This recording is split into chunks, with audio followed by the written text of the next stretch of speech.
How is it that over 26% of adults in America are suffering from a diagnosable mental disorder? Or that over the last decade, depression rates rose 18%, and now it's estimated that 322 million people around the world suffer from depressive disorders. Almost 18% of Americans are affected by anxiety disorders. And by all accounts, it's on the rise, especially within the younger generation. Something is very, very wrong here. We've created so many amazing drugs and we have really pushed medicine forward, right? But we are hovering on the surface. We're not treating the root cause. We're just handing out prescriptions, 15-minute visits, only looking at a limited data set on the person. I just felt this general sense of anxiety all the time. So I couldn't sleep.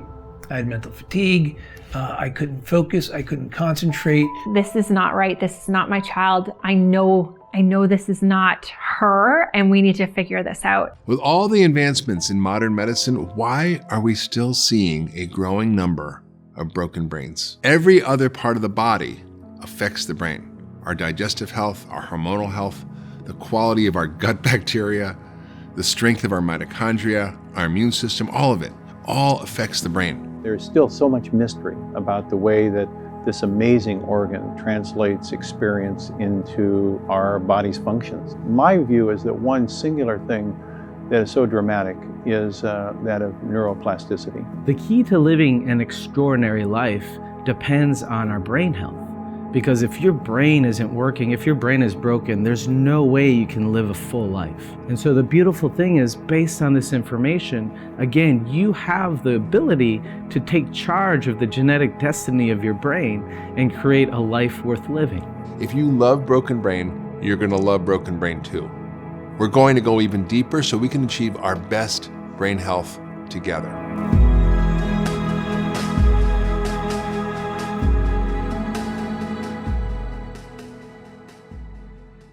I think a lot of people get so overwhelmed when they start to think about all the toxins that we're bombarded that just researching a little bit, people just shut down because it's so overwhelming to think about everything we're breathing, everything we're eating, everything we're putting on our skin. We have, according to my calculations, at least 100 million structures in the US that are affected by toxic mold right now. And it's like beating my head against the wall to get any national priority to this issue. The awareness, I think, in our society needs to be much higher. The scary fact is that many of these toxins have been shown to cause cancer, birth defects, heart issues, and lots more. Make sure that the air you breathe and the water you drink is clean and pure. And I urge everyone to do something about it, to ensure that they live a healthy, happy, long, disease-free life. I'm not good enough. I'm not important. I'm not lovable. I'm a failure. Those are the kinds of limiting beliefs that we have. Our cells are going to receive that message and they're going to show up faster disease, faster aging. You have decreases in your ability to stay focused when you have negative self-talk. You have decreased ability to reason, problem solve, and have mood control. What is the obstacle within yourself and within your environment that prevents you from getting there? And then what is the plan in which you can set so that you can face those challenges within yourself or your environment? I think that it's very important not to look at whether the glass is half full or half empty, but recognize moment to moment that the glass is absolutely overflowing. We can train our brain to see the positive. A huge body of evidence connecting stress and negative emotions like anger with every kind of chronic disease you can imagine, from cancer to heart disease to anxiety to depression to autoimmune disease. When you are hyper stressed out and you pump out cortisol, that cortisol has downstream effects all over. So it's really important to understand all of our hormones and the fact that our hormones have this global system-wide effect. Your heart doesn't lie. It really does tell you what's happening with your autonomic nervous system. How is parasympathetic, the rest and digest, comparing to sympathetic, which is ramping you up. The brain and the heart have always been connected. There's constant messages being sent both ways. So as it turns out, the heart is a key player in how well the brain functions. Depression is not necessarily caused by a chemical imbalance. It's really actually caused by inflammation. Any kind of systemic inflammation is going to affect every system in the body. It's taken conventional medicine a little time to catch up with understanding of how the immune system works. And so we're understanding more and more the role of the immune system of the brain. I've seen people with being diagnosed and misdiagnosed with depression, with bipolar disorder, and I've even seen some people being misdiagnosed with psychotic disorders. For 150 years, we've been led to believe that bacteria are terrible. They're the demon, they're virulent, we gotta eradicate them. There is a very potent connection between the gut health, immune health, and brain health.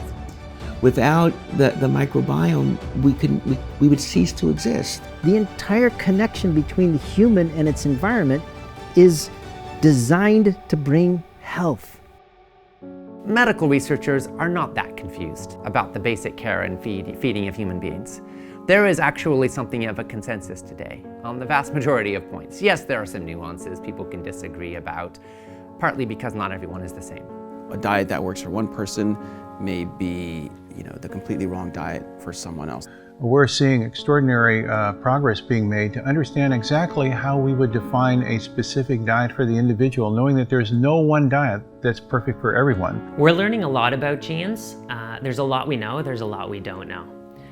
But we are learning some ways in which we can personalize diet and even lifestyle to best suit our genes. There's been studies to show that when we're eating a lot of refined carbohydrates, we're eating a lot of sugary foods, we're actually at higher risk of depression and anxiety, but we also see changes in the brain. When you are trying to set yourself up for a life that you desire, a morning routine is an essential component to doing that. There isn't a supplement, there isn't a superfood, there isn't some fancy exercise or trick or tactic or hack that you can do to replace sleep. Definitely some sort of rhythm and routine, something that definitely divides the daytime to the nighttime is key. In order for me to understand what's happening with a person's physical brain, the physical connections, and how well they're working, what I do is perform an advanced neurological evaluation.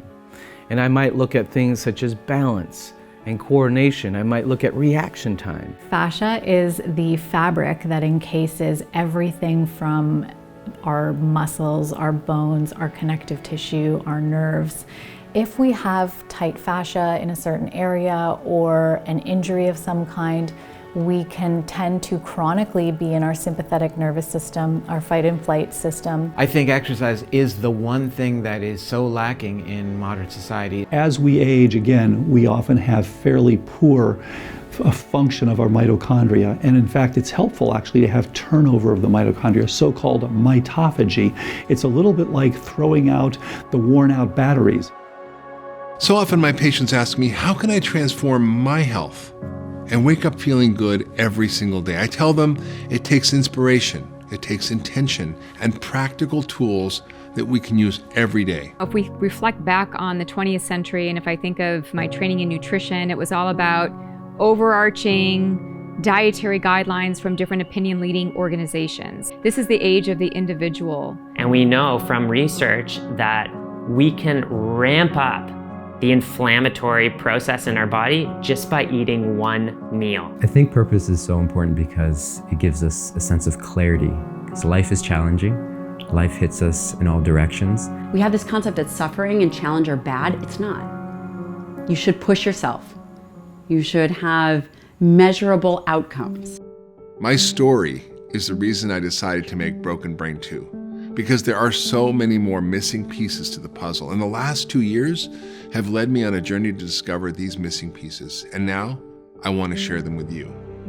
But my story isn't the only reason I've decided to create this docuseries. There are millions of people out there that can relate with their own story of a broken brain. I've led thousands of patients toward a life of joy and vibrancy, and I want this for you too. I want you to wake up every single morning and give your highest gifts to the world. We are taking a hands-on approach to brain health this time, and I know you're going to love it.